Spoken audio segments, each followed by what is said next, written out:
चीज देखो, बहुत ही ये जो स्ट्रेटजी है, क्योंकि when we used to prepare हम लोग को भी अच्छा स्कोर आता था, 110 120 130 ऐसा स्कोर हम लोग सिक्योर करते थे। अब उसका एक जो strategy we used to find, जो एक स्ट्रेटजी हम लोग लाइक जो एक रहता था वो यही रहता था कि जो कॉम्प्रहेंशन पार्ट है ना उसमें बहुत कमांड थी। जो कॉम्प्रहेंशन का पार्ट था वो बहुत कमांड थी। देखो क्या है कि अगर इफ यू सी ना, आपको पहली चीज तो देखना है कि जो पेपर टू है, पेपर टू कोई ऐसा नहीं है कि आपको उसका उसके बेसिस में आपकी रैंक आनी है, या उसके बेसिस में आप ये आपको देखना है क्वालिफाइंग है। अब क्वालिफाइंग में अगर आप स्ट्रेटजी के साथ मूव नहीं करोगे ना, तो आप आपके लिए थोड़ा चीजें डिफिकल्ट हो जाएंगी। देखो सबसे पहले जैसे मान लो आपने आरसी ले लिया, रीजनिंग ले ली, और आपकी मैथ हो गई। अब आपको ये समझना है कि ऐसा ना हो कि सी सेट में आप दिन भर मैथ्स पढ़ रहे हैं, है ना। ऐसा नहीं है। अगर ठीक है, तो अगर आप ऐसा कर रहे हो कि दिन भर मैथ्स पढ़ रहे हो, that is also not good. तो एक जो मैं आपको अभी बताने जा रहा हूँ ना, ये बहुत ध्यान से समझना। आपको क्या करना, when you get CSAT paper, CSAT paper में जस्ट गिव 4 3 4 5 मिनट्स, और उसमें क्या क्या होता क्या है, कॉम्प्रहेंशंस के बीच में आप देखोगे कि मैथ्स और रीजनिंग के क्वेश्चंस जो है ना बीच बीच में बहुत इजी इजी से होते हैं। होता क्या है कि हम एक क्वेश्चन में फंस जाते हैं और उसमें हम लगे रहते हैं। आपको क्या करना है, फटाफट मूव करना है। मैंने कल कॉम्प्रहेंशन के लिए आपको स्ट्रेटजी बताई थी कि थीम कैसे आइडेंटिफाई करनी है। ऐसे ही पूरे पेपर में आपको फटाफट पता होना चाहिए कि मैथ्स रीजनिंग के क्वेश्चन भी आपको कौन कौन से करने हैं। टिक मार लो जो भी आपको मार, एक बार पूरे just go through the paper.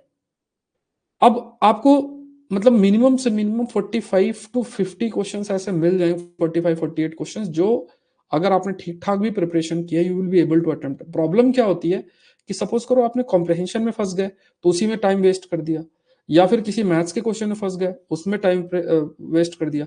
Time waste कर दिया, आपको नहीं आपका आंसर नहीं आ रहा है, आप एकदम एंग्जाइटी आ जाएगी, और उसमें जो इजी इजी चीजें है ना वो भी आपकी गलत हो जाएंगे। तो one thing you have to keep in mind कि when you are reading, when you are just going through the paper, जब आप पेपर गो थ्रू होते हैं तो जस्ट जब आप पेपर को एकदम रीड कर रहे हैं या जो पेपर को गो थ्रू हो रहे हैं, तो क्या करना है आपको, आरसी, रीजनिंग कॉम्प्रहेंशन जिसे हम कहते हैं, और रीजनिंग मैथ्स, उनके क्वेश्चंस जो जो एरिया आपने पढ़ रखे हैं, जिन एरियाज में आपकी कमांड है, वो उन एरिया से फटाफट जो है आप क्वेश्चंस को आइडेंटिफाई कर लो कि ये क्वेश्चंस मुझे करने हैं। That will save your time. दूसरी चीज क्या होता है कि बहुत ज्यादा फार्मूला बेस्ड क्वेश्चंस नहीं आते हैं। फार्मूला बेस्ड क्वेश्चंस नहीं। अब मैं भी आपको थोड़े से कुछ ट्रिक्स अभी बताऊंगा, ठीक है, कि अभी कुछ समय के लिए सीसेट की जो भी क्लासेस है आई विल टेक, है ना। तो जिससे आपका जो है क्योंकि ये भी बहुत इंपॉर्टेंट है, और आप क्योंकि इस प्लेटफॉर्म से जुड़े हुए हैं तो इट्स माय रेस्पॉन्सिबिलिटी ऑल्सो। तो जो भी मतलब जो भी आपके ट्रिक्स हैं, जो भी आपके मतलब तरीके हैं उन क्वेश्चन को सॉल्व करने के, वो भी मैं आपको बताऊंगा। मतलब जरूरी नहीं कि आपको फॉर्मूले 50 रटे हों, ठीक है, वो बहुत आसान तरीके होते हैं। उसमें मतलब आपको बहुत ज्यादा ऐसा कोई रॉकेट साइंस नहीं है, बहुत आसान तरीके हैं। कई ऐसे चैप्टर्स हैं जो मैं आपको हाईलाइट करूंगा, ठीक है। अब बात करते हैं सबसे पहली चीज में, कल मैंने आपको थीम आइडेंटिफाई करने के लिए हाईलाइट किया था। आई टोल्ड यू कि आपको क्या करना है, you have to identify the theme. Tips and tricks, पहला देखो, सबसे पहले अपने माइंड में देखो, क्योंकि देखो यहाँ पे ना स्पीड का खेल भी है। क्योंकि ये लोग क्या करते हैं कि खूब सारे कॉम्प्रहेंशन दे देंगे और उसमें एक क्वेश्चन देते हैं। और अगर आप बहुत स्लो रीड करने में हो, आप ये देखो कि आपकी स्पीड क्या है। तो आज क्या करो, सबसे पहले देखो कि पर मिनट या आप कोई भी पैराग्राफ को रीड करने में कितना मिनट लगाते हो। ये सब चीजें आपकी मैथमेटिकल कैलकुलेशन होनी चाहिए। तो जनरली लोग 200 से 300 वर्ड्स जो है पर मिनट रीड करते हैं। यू जस्ट फाइंड आउट कि आपकी स्पीड क्या है, ठीक है। तो ये देखो जैसे, और रीड करने के तरीके भी हैं, ठीक है। तो रीड करने का सिंपल सा तरीका, जैसे जैसे कॉम्प्रहेंशन आप रीड करते हो ना, if you are reading the comprehension, तो ऐसे ऐसे अंडरलाइन करने की हैबिट डालो, ऐसे ऐसे, ठीक है, ऐसे ऐसे यू यू करके अंडरलाइन करो ऐसे, ठीक है, जस्ट अंडरलाइन द इंपॉर्टेंट। और जैसे मान लो कोई कीवर्ड आया, ऐसे ऐसे ऐसे कर दो, ठीक है। तो जैसे मान लो मैं फिर से आपको शो करता हूँ कि suppose if you are reading, तो कैसे करना है। जैसे पहले तो आपको मैंने क्या कहा था कि आपको क्यू पी अप्रोच रखना है, मतलब क्वेश्चन और फिर पैराग्राफ रीड करना है, ठीक है। अब आपने क्या किया, मान लो क्वेश्चन है, क्वेश्चन में A B C D, these are the 4 options. यहाँ पे आपके ए में कोई एक वर्ड है, सपोज करो the key word is agriculture, इन है ना, की वर्ड इज एग्रीकल्चर। इधर the key word is perception, here the keyword is inference, कोई ऐसा ही कुछ शब्द मान लेते हैं। Here the keyword is politics, ऐसा कीवर्ड्स है। अब आपने क्या किया, जब you are reading the options, इस कीवर्ड्स में ऐसा आपने ऐसा गोला कर दिया। अब यहाँ पे आप अपने पैराग्राफ को रीड करो, कैसे, ऐसे, जैसे ऐसे रीड किया, ऐसा अंडरलाइन करते हुए ऐसे रीड करना है। रीड करने के बाद जो भी इंपॉर्टेंट है जस्ट उस पर ऐसा गोला कर दो, है ना। हमेशा जो ये मतलब ऐसा आप गोला करोगे तो यू कैन सी, जब भी मान लो जो, अब आपको बस इतना सा करना है कि जहां भी दोनों कीवर्ड्स मैच कर जाएं, ठीक है। जैसे मान लो यहाँ एग्रीकल्चर लिखा है और यहाँ पे पहला ही एग्रीकल्चर लिखा हुआ है, तो फटाफट इसको रीड करके मैच कर लो, ठीक है। ये तो कीवर्ड्स की मैचिंग से आपको पता चलेगा कि यहां मुझे आंसर मिल जाएगा मेरा, ये समझना है। बहुत ज्यादा इधर बाहरी नॉलेज मत लगाओ, बाहरी नॉलेज लगाओगे ओवर थिंकिंग करोगे और आपका गलत हो जाएगा। आपको समझना है कि आंसर डायरेक्ट वहीं पे लिखा होता है, तो आपको आउटसाइड बहुत सारी चीजों को you need not to include, इसलिए you have to find the keywords. Keywords पे बहुत बहुत फोकस आपको करना है, this this you have to do. तो एक तो आपको अपनी रीडिंग स्पीड बढ़ानी है, अगर वो स्लो है तो you have to increase that reading speed, कि आप कितने शब्द पर मिनट पढ़ रहे हो, वर्ड्स पर मिनट कितने हैं, ये आप देख लो, ठीक है। और दूसरा आई हैव हाईलाइटेड कि कीवर्ड्स को आपको ऐसा अंडरलाइन करना है। समझ में आ गया सभी को? एक बार बता दूं, मुझे समझ में आ गया? आयुष, प्रदीप, लोसाना, शमशाद, जावेद, सभी लोग बताओ समझ में आ गया? ये चीज इंप्लीमेंट, देखो ये सब चीजें प्रैक्टिस की हैं, ये सारी चीजें प्रैक्टिस की हैं। अगर आप इफ विल नॉट प्रैक्टिस, तो ये कोई जीएस की क्लास नहीं है कि मैं आपको क्लास कराते जा रहा हूं, आप नोट्स बनते जा रहे हैं बनते जा रहे हैं। It's about practice. आप जो चीज बता रहा हूं उसको आपको कम से कम 10 दिन प्रैक्टिस करनी है। जो चीज, if I am telling something, you have to practice it for 10 days, तभी आप स्ट्रांग होगे। अभी कोई ऐसी तो क्लास नहीं है कि मैं आपको नॉलेज दे दूं या जो भी है। तो जो क्लासेस आपकी हुई हैं, तो जो क्लासेस हुई उनके कंटेंट को जम के प्रैक्टिस करो, ठीक है। आरसी की भी क्लासेस जो हो रही हैं, इनके भी कंटेंट को you have to practice a lot, जो जो चीजें बताई जा रही हैं। तो अब ये वाला प्रैक्टिस नंबर 1, पहली चीज लिख लेना कि मुझे ये करना, अपनी भाषा में लिख लो। पहली चीज you have to do this, कि मुझे जब भी पैरा लिखना है, वो पैरा रीड करना है तो क्यूपी अप्रोच फॉलो करना है। Question, then paragraph, then keywords identify करना, and I have to match it, keywords को मैच करना है कि अगर कीवर्ड सेम है तो उसी फिर वहीं पे चीजों को कंक्लूड करना है। इससे क्या होगा, जनरली जो इजी लेवल की पैरा जो आपके कॉम्प्रहेंशन होते हैं वो गलत नहीं होंगे कभी। इजी जो पैरा होते हैं वो कभी गलत नहीं होंगे। इसका सबसे बड़ा बेनिफिट आपके लिए ये है। ऑल्दो डिफिकल्ट भी होते हैं जिसमें आपको बहुत चीजें कंक्लूड, तो इसी में आपको क्या मैंने सिखाया, ये बहुत इंपॉर्टेंट रूल है, ये बहुत इंपॉर्टेंट, जहां पे मतलब कई बार आप देखोगे ना कि डायरेक्ट आंसर आपको कई बार पैराग्राफ में नहीं मिलता है ना। जैसे पूछेंगे सेंट्रल आइडिया इसका क्या है, तो डायरेक्ट आंसर नहीं मिलेगा उसमें। आपका माइंड क्या उसको पढ़ के व्हाट इट इज कंक्लूडिंग, उस पर निर्भर करेगा। तो इसके लिए आपको एलिमिनेशन पर फोकस करना है रादर देन सिलेक्शन, ठीक है। कि जैसे आपको पता, अच्छा डी में कह रहा है ना, ठीक है, डी में कह रहा है, जो बात कह रहा है वो तो पैरा से रिलेटेड नहीं, ये तो हो ही नहीं सकता है। अच्छा सी में जो बात कह रहा है ये तो हो ही नहीं सकता है, ठीक है। अच्छा बी थोड़ा क्लोज है, ए देख लेते हैं, नहीं हो सकता, चलो आंसर बी हो गया। ऐसे अप्रोच में रादर देन अच्छा ये सेलेक्ट सेलेक्ट कर रहा चाहिए, ए होगा बी होगा सी होगा, ऐसा अप्रोच थिंकिंग की बात है। तो ये रूल मन के अंदर बिठा लेना, जो रूल बता रहा हूं इसको प्रैक्टिस करना, आज ही करना, ठीक है। You have to focus on elimination and reaching the answer rather than selection and reaching the answer. बहुत टाइम जो है वो लगेगा, बहुत टाइम जो है वो आपको लगेगा, ठीक है। तो ये ध्यान में रखना। अब देखो इसमें कुछ चीजें होती हैं कि आपको ये, है ना, तो जैसे कई बार वो कैब डिफिकल्ट आ जाती है, ऐसा कुछ भी है। तो देखो अभी तो मैं आपको नहीं कहूंगा कि आप अपने वो कैब को बढ़ाओ, और मैंने जितने भी I have gone through the paragraphs, उसमें ऐसा बहुत कोई, क्योंकि if you are preparing for civil service examination, और मतलब आप लोग एनालिसिस, हिंदू एनालिसिस और ये सब भी देखते हो, इतना जीएस पढ़ते हो, तो उसी प्रकार की लैंग्वेज यूज होती है ना। इसमें ऐसा कोई बहुत ही डिफिकल्ट से शब्दों का इस्तेमाल नहीं होता है। और अगर मान लो कभी होता भी है और बहुत ज्यादा डिफिकल्ट है तो उसको छोड़ दो, ठीक है, उसमें बहुत समय नहीं लगाना है। अब और अपने ईगो में यू नहीं लेना है कि यार मैं करके ही रहूंगा, ऐसा भी नहीं करना है। किसी भी क्वेश्चन को पढ़ो और अगर उसमें आपका अपने अंदर से मन से ही आ जाएगा कि यार इस पे ना मुझे टाइम लगेगा, स्टार लगा के आगे बढ़ जाओ, सेकंड अटेम्प्ट, सेकंड उसमें करना। पेपर कैसे अटेम्प्ट करना वो मैं बताऊंगा, क्योंकि हम लोग भी करते थे 110 120 ऐसा रीच कर जाते थे, फिर आगे करते ही नहीं थे अटेम्प्ट, क्योंकि मतलब क्या हमको 180 लेके कुछ करना है, ठीक है, वो लाना तो 66 67 मार्क्स है ना, ये सारी चीजें।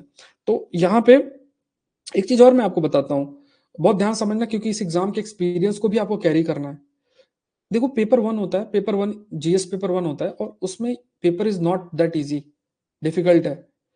Paper one is not that easy and you have to move to paper, है ना, वो उतना अच्छा नहीं जाएगा।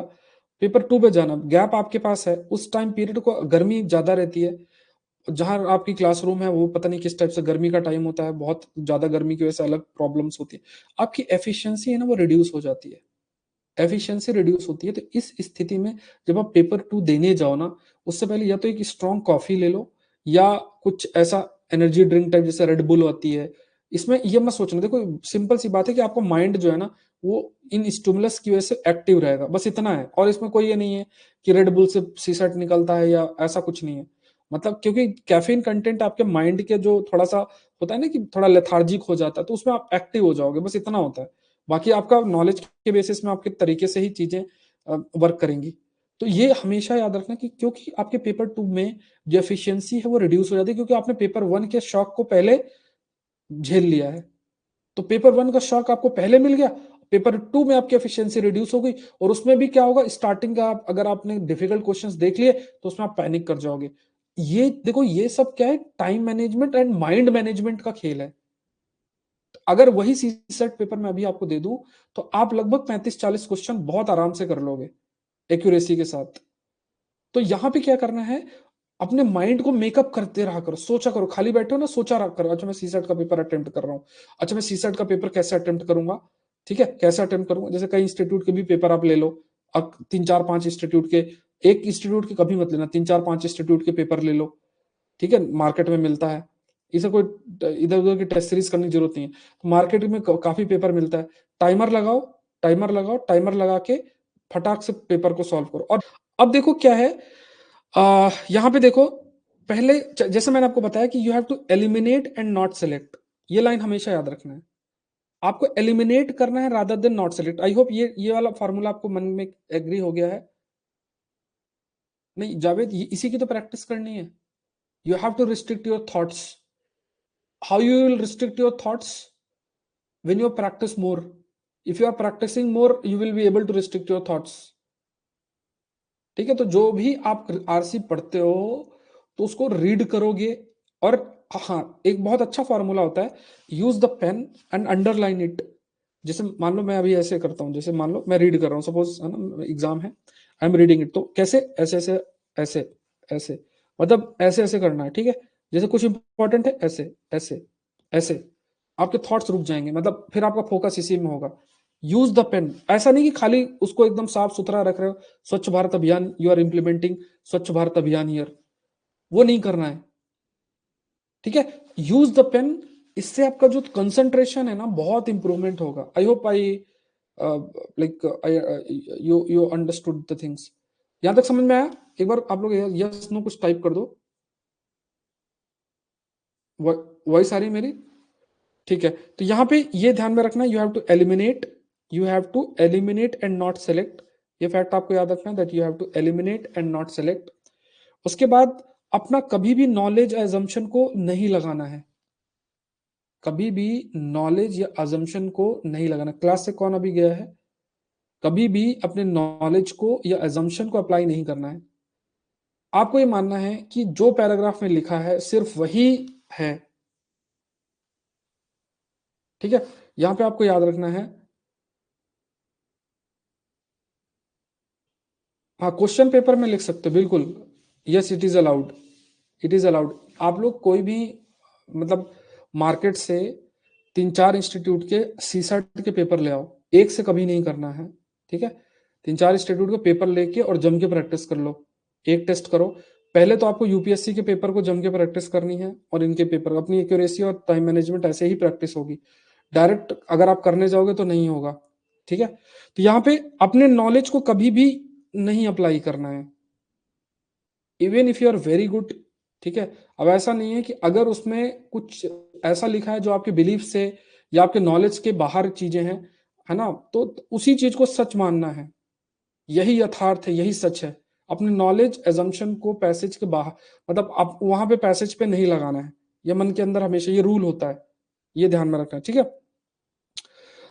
फिर आपको क्या करना है कि तुरंत जैसे एक बार ऐसे फटाक से ऐसे ऐसे रीड कर लिया, थोड़ा आइडिया ले लो, अच्छा ये इससे रिलेटेड है, इससे आपको थीम के बारे में पता चलेगा। अब जैसा मैंने आपको कहा कि देयर आर सर्टेन थीम्स जिसमें आप लोग अच्छे नहीं होगे या कंफर्टेबल नहीं होगे, ठीक है, तो ऐसी थीम्स को आपको, मतलब ऐसी थीम, मान लो if you are not good in literature type passage में, तो पहला ही पैसेज उसको मत करो। जैसे मान लो if in my case I am comfortable with science related comprehension, आई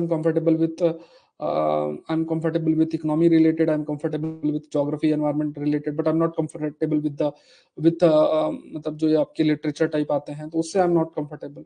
तो उसमें नहीं, अब क्योंकि आप नहीं हो तो उसमें इतना अच्छा नहीं कर पाओगे, गलती के चांसेस है। You can attempt it later on, वहीं से शुरुआत मत करो, है ना। तो आपको क्या करना है कि when you are going through the RC you have to just, है ना, एक बार फटाफट पैसेज देख के आपको आइडिया लग जाएगा कि ये पैसेज किससे रिलेटेड है। अगर आप उस थीम से कंफर्टेबल, अटेम्प्ट इट फर्स्ट, क्योंकि पूरे पेपर को आप पलट सकते हो, कहीं से भी अटेम्प्ट कर सकते हो, इसमें कोई दो राय नहीं है। I hope you all are aware about it. उसमें पेपर आपको घर ले जाने का मौका मिलता है, ओएमआर वहां छोड़ के आना होता है, पेपर को आपको लेकर आना होता है, मतलब पेपर आप ही का है उसमें, ये है, ठीक है। तो ये है कीवर्ड्स पे फोकस करना, जैसे मैंने आपको बताया, you have to follow QA approach, question and then you have to move to the paragraph.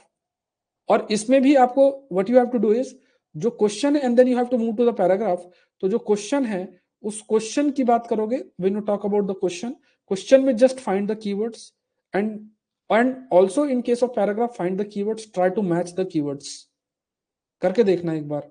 जो जो चीजें बोली अब ये सब टाइम क्लास आधे घंटे एक घंटे की, मतलब जितने भी टाइम क्या होगा जो मुझे रूल्स आपको बताने हैं, बट हर रूल को प्रैक्टिस करोगे ना तभी, मतलब इसका आपको पता है इससे कोई फर्क नहीं पड़ता है, बट इसको प्रैक्टिस करना आज।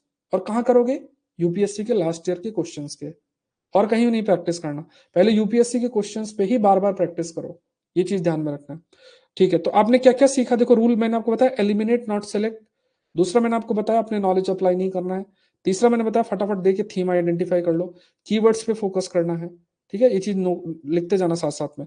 अब एक बहुत इंपॉर्टेंट चीज है, वो है कि नोट्स बना लेना। नोट्स का क्या मतलब होता है, सर नोट्स का, ये चीज आपको अजीब सी लग सकती है यार, पैराग्राफ के नोट्स क्यों बनाऊं। इसमें क्या होता है कि कई बार क्या होता है कि जब आप इनिशियल फेज में होते हो ना, तो आप रीड कर रहे हो, suppose if you are reading ऐसे, आपके दिमाग में कुछ जा नहीं रहा होता है ना, अब माइंड में भी बहुत प्रेशर रहता है, जाता नहीं है। तो क्या होता है कि इनिशियल फेज में भले आपको एक पैराग्राफ में 3 2 4 मिनट एक्स्ट्रा लगने लग जाए, लेकिन जब आप इस चीज को अभी से प्रैक्टिस करोगे ना, तो बाद में देखोगे कि आपको बिल्कुल पैरेलली आप कर लोगे। तो जैसे मान लो कुछ भी पैराग्राफ है, अब है ना, कोई भी पैराग्राफ आप रीड कर रहे हो, अब रीड कर रहे हो, जैसे यहाँ पे लिखा है, ठीक है, तो जैसे मान लो these notes will add to memory, तो यहाँ पे साइड में ऐसे शॉर्ट में लिख दिया, जैसे ऐसे लिख दिया, एड टू मेमोरी, ठीक है। अब आपके मन में चला गया अच्छा एड टू मेमोरी की बात कर रहा है, जैसे यहाँ पर लिख रहा है ओवर रीडिंग, कीवर्ड्स लिख दिया ओवर रीडिंग, ठीक है, ऐसे कनेक्ट करो चीजों को ऐसे, ठीक है। तो इससे क्या होगा, ये नोट्स का बनाने का नहीं, पूरा पूरा आप कॉपी कर रहे हो। नोट्स का मतलब ये हो गया कि आप बस कीवर्ड्स को वहां पे साइड में, जो मान लो पैराग्राफ 2 3 पैराग्राफ है ना, उसके बेसिक थीम को वहां लिख ले रहे हो साइड में। इससे क्या होगा कि आपका माइंड सीखेगा टू कनेक्ट डिफरेंट पैरास। और ये अभी प्रैक्टिस करोगे, बाद में हो सकता है आपको लिखने की भी जरूरत ना पड़े, बट अभी आपको ये चीज करनी है। ओ, बहुत ज्यादा टाइम नहीं देना, ओवर रीडिंग नहीं करनी है। कोई चीज पढ़ रहे हो नहीं आ रहा है ना, स्किप कर सकते हो, दूसरे क्वेश्चन पे चले जाओ, ये ध्यान में रखना है, दिल में नहीं ले लेना है कि यार मुझे करना ही करना है, ऐसा नहीं है। बहुत ज्यादा बार बार बहुत रीडिंग नहीं करनी है, ऐसा भी नहीं कि एक बार रीड करो 2 बार रीड करो, एक ही पैराग्राफ में आधा घंटा लगा दिया, तो ये भी अवॉइड करना, ठीक है, ये भी एक इंपॉर्टेंट पार्ट है। फिर जो क्वेश्चंस, अगर मान लो कोई who, what, where, when, why, ऐसे क्वेश्चन से कोई स्टार्ट अगर आपसे पूछ रहा है, तो इसका आंसर डायरेक्ट होता है उसमें, तो ऐसे क्वेश्चंस को छोड़ो ही कभी मत। वैसे यूपीएससी में तो कम ही आते हैं, बट ये जनरल रूल होता है, कई बार मान लो ऐसा हो गया ना, तो आप देख सकते हो। और ऑप्शंस को भी एनालाइज करोगे ना, तो ऑप्शंस में कभी भी कोई नेगेटिव बातें करेगा, नॉट शब्द मेंशन है, जनरली वो आंसर नहीं होता है, ठीक है, जनरली आंसर नहीं होता। जैसे मैं थोड़ा सा आपको दिखाता हूं, जैसे मान लो अभी मैं इसको रीड नहीं कर रहा हूँ, ये जैसे अभी I am not going through it, है ना। तो no man can live without adhering to some religion, अभी इसके मुझे पता नहीं पैराग्राफ में क्या है, बट ये नो मैन वाला ना चांसेस बहुत रेयर है इसका आंसर होगा ये। ठीक है, it is the duty of everyone to propagate, अब एवरीवन एक्सट्रीम स्टेटमेंट इसमें आंसर हो, ये भी ड्यू है। Religious denomination tend to include the unity of man, man do not understand their own religious domination.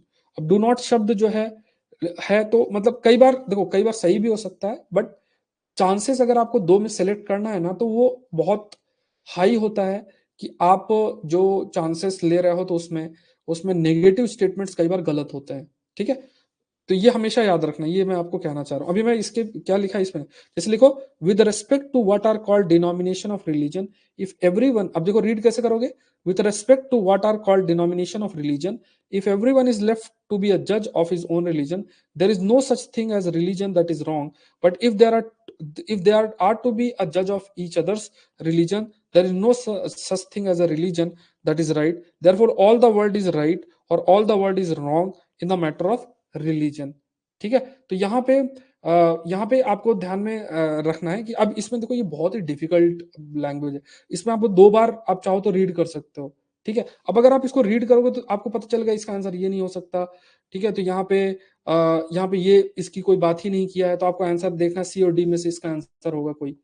ये भी हम इसके बारे में नहीं, क्योंकि अजम्पशन पे बेस्ड है ना, तो ये लॉजिकल अजम्पशन का जब तक मतलब नहीं बताऊंगा तब तक आंसर इसका नहीं निकलेगा। But just to conclude this point कि यहाँ पे ऐसा यहाँ पे आपको क्या यहाँ पे ठीक है, तो यहाँ पे जैसे अगर आप रीच करोगे तो सबसे क्लोज ऑप्शन डी ही है वैसे। ठीक है, बट है ना कि यहाँ पे जो हाईलाइट कर रहा है, तो यहाँ पे बस when you are going through it such things, आपको ये बात हमेशा याद रखनी है कि आंसर जो है एलिमिनेट करके रीच करोगे तो वो बहुत आपको हेल्प करेगा। ठीक है, और ऐसे क्वेश्चंस जो who what where when and why अगर ऐसा कुछ है तो वो भी आपको ध्यान रखना है कि जो आपके हु व्हाट वेयर है ना, इनको अटेम्प्ट करना, क्योंकि आंसर डायरेक्ट होता है, वैसे नहीं आता ज्यादा, लेकिन अगर आए तो हमेशा इसको ध्यान में रखना है। फिर क्या है, जो ट्रांजिशन वर्ड्स है ना उन पे बहुत फोकस आपको रखना चाहिए। जैसे कोई पैराग्राफ लिख रहा है लाइन में, तो कुछ transition word, similarly, additionally, however, but, hence, therefore, ऐसे इन, क्योंकि देखो क्या होता है जब कोई स्टेटमेंट लिखा होता है and by using these transitional words आप दूसरी स्टेटमेंट पे जा रहे हो या दूसरे पैराग्राफ में जा रहे हो, तो उसकी मीनिंग में चेंजेस आएंगे। ठीक है, so keep an I out for transition words like similarly, additionally, however. Transitional word है ना, जैसे आप कुछ रीड कर रहे हो फिर हाउएवर। ठीक है, अब उसमें जो क्वेश्चन बनेगा ना, तो कई बार क्या होता है इस कीवर्ड से आपका जो मीनिंग है, मीनिंग दोनों की आपस में कनेक्ट होती है, तो आपकी नजर इस पे जानी चाहिए। अगर if there is a like जो ट्रांजिशनल वर्ड्स की अगर आप बात करोगे, तो ट्रांजिशनल वर्ड्स पे आपकी अगर नजर रहती है तो आप जो मीनिंग है उनको कनेक्ट कर पाते हो। क्लियर आ गया, यहां तक के पॉइंट सभी को क्लियर हो गए? किसी को डाउट है? यहां तक पॉइंट्स क्लियर हो गए? कोई डाउट है किसी को? I hope it's very clear. ठीक है, यहां तक सबके पॉइंट्स क्लियर हो गए? Please let me know. एक बार आप लोग आंसर करो। ठीक है, सारे देखो, मैं फिर से आपको ये दोबारा से भी बताऊंगा इन्हीं चीज को, बट ये चीज बताने से काम नहीं चलेगा, you have to practice 100 times, नहीं तो किसी काम का नहीं। मैं तो रूल आपको बता रहा हूं, बट अब मैं आपको ये भी बता दूं कि मान लो मैं कोई पैराग्राफ बैठ के रीड कर रहा हूं और फिर मेरे आंसर निकल रहे हैं, तो उससे कोई फायदा नहीं है। आपको समझना है कि इन्हीं जो रूल्स को मैं बता रहा हूं, इन्हीं रूल्स को बार बार, जो क्वेश्चंस आप यूपीएससी के लेके डेली बेसिस में 30 मिनट प्रैक्टिस करो, कभी सीसेट में रहोगे ही नहीं, मतलब क्लियर हो जाएगा, क्योंकि पैनिक ही लोग इसी से करते हैं। ठीक है, यहां तक क्लियर है? चलो नेक्स्ट आप ये देख लेना, आउटसाइड नॉलेज यूज नहीं करना है, शॉर्ट नोट्स वाला पॉइंट मैंने आपको बता दिया है। ठीक है, और हमेशा एक रूल बना के रखना कि आपको जो पैरा है उसमें इंटरेस्ट बना के रखना है। जैसे अभी किसने, जावेद ने कहा या फिर आमिर ने कहा कि इंटरेस्ट लूज नहीं करना है आपको। ठीक है, जो आपको मतलब मतलब होता है ना, रीड कर रहे हैं थक गया माइंड, तो इंटरेस्ट लूज, तो यू आपको इंटरेस्ट लूज नहीं करना है। Stay interested and don't lose your energy. ठीक है, तो ये बहुत इंपॉर्टेंट है। मतलब ऐसा होता है ना, रीड कर रहे हैं मन में आलस आ गया, कुछ ऐसा होता है, क्योंकि पेपर 2 में आपकी एनर्जी पूरी ड्रेन हो जाएगी। लोग नहीं समझते इस बात को, हम लोगों ने इस चीज को एक्सपीरियंस किया हुआ है। लोगों का सीसैट आते हुए भी, जो देखो बहुत स्ट्रांग है उनकी बात नहीं है, लेकिन आप ये मानो कोई ज़्यादातर जो फेल के होने के रीज़न होते हैं ना, वो सिर्फ़ यही होते हैं, पैनिक कर जाना, ठीक है? और पैनिक कर जाना, टाइम मैनेजमेंट नहीं कर पाना, ईज़ी क्वेश्चन आइडेंटिफाई ना कर पाना, यही सब रीज़न्स होते हैं, और कोई रीज़न नहीं होता है, ठीक है? तो stay interested and don't lose your energy, ये ध्यान में रखना है, ठीक है? ये ध्यान में रखना है। ठीक है, किसी वर्ड को अगर आपको समझ में नहीं आता है तो उस पे बहुत ज़्यादा फ़ोकस नहीं करना है। कोई वर्ड नहीं आ रहा है तो उसका बैठ के मीनिंग मन में सोच रहे हो, रीड करोगे आस-पास, जैसे है ना कि जैसे आई मतलब कंप्यूटर, ठीक है? अब मतलब का मतलब आपको नहीं पता है, तो आप आई और कंप्यूटर और उसके सामने जो लिखा हुआ है उसके बेसिस में कंक्लूड कर दोगे कि का क्या मतलब है। मतलब मैंने तो ऐसे एग्जांपल ले लिया, ऐसे कोई भी डिफिकल्ट वर्ड हो तो आपको आसपास की स्टेटमेंट के बेसिस में उसका कि क्या हो सकता है वो कंक्लूड कर सकते हो, ठीक है? इफ कोई भी क्वेश्चंस है, if any question were not directly related with those unknown or strange words, so you can easily skip them, मतलब स्किप कर सकते हो। मान लो डायरेक्टली उस वर्ड से रिलेटेड नहीं है तो उसको स्किप कर सकते हो, ये सब चीजें होती हैं। दूसरा ये भी होता है कि अब देखो ये रूल उस पर लागू नहीं होता, बट ये रूल तब होता है जैसे एक पैराग्राफ में दो क्वेश्चन आ जाएं, तो ये लोग एक पैराग्राफ में एक क्वेश्चन ही देते हैं। बट जनरली ऐसे होता है कि मान लो पहला क्वेश्चन है तो इनिशियल पैराग्राफ में होगा, और दूसरा क्वेश्चन है तो लास्ट के पैराग्राफ में से क्वेश्चन बनाते हैं। तो अब जब आप सर्च करोगे तो ऐसे ही सर्च करना कि जब स्टार्टिंग में ही वो बात कही होगी जिसके बेस में पहला क्वेश्चन फ्रेम्ड है सेम पैरा में, तो ये एक रूल होता है, इसका भी एक रूल है, ठीक है? अब मैं नेक्स्ट क्लास में आपसे जो कल आपकी शेड्यूल्ड होगी इसको प्रैक्टिस करना, और 3 ये जो रीडिंग कॉम्प्रहेंशन की क्लास होंगी इसमें आपको जम के प्रैक्टिस करनी है। एक्यूरेसी 90% रीच करना है। मैं आप लोग को कॉल करूंगा, पूछूंगा कि क्या आपकी एक्यूरेसी रही, और क्लास करने आना। जो बाद में रिकॉर्डिंग देखते हैं ना, आई रिक्वेस्ट यू क्लास करने आना। फिर अगर आप क्लास नहीं करोगे, क्लास होने के बाद फिर आपका कोई राइट नहीं है कि आप कुछ भी लिखें, कुछ भी इधर उधर की बातें करें, ठीक है? तो क्लास अगर हो रही है तो you have the responsibility also, and आप क्या होता है कि आप अपनी क्वेरीज को भी जो है हाईलाइट कर सकते हैं, ठीक है? तो विशाल क्लास आपको करनी है, सब क्लास विशाल जो भी है ना, क्योंकि आप लोग का सीसेट नहीं रुकना चाहिए, क्योंकि अगर आपका सीसेट से रुक गया तो फिर सही नहीं है, ठीक है? तो जो जो क्लासेस ऑलरेडी मैथ्स की और सबकी हो चुकी है उनको प्रैक्टिस करो, ये करो। यूट्यूब में चैप्टर्स पढ़े हुए हैं, प्रोबेबिलिटी, परमुटेशन, कॉम्बिनेशन, तो वहां से वो लोग करते रहो। बाकी अभी मैं रीडिंग कॉम्प्रिहेंशन करा रहा हूँ, फिर मैं आपको रीजनिंग की चीजें भी बहुत अच्छे तरीके से और आसान ट्रिक्स बताऊंगा, उसको आप कर लेना, ठीक है? हम लोग ने भी किया था, बहुत ईजिली चीजें हो गई थी। तो आई होप ये सेशन आपके लिए हेल्पफुल रहा होगा।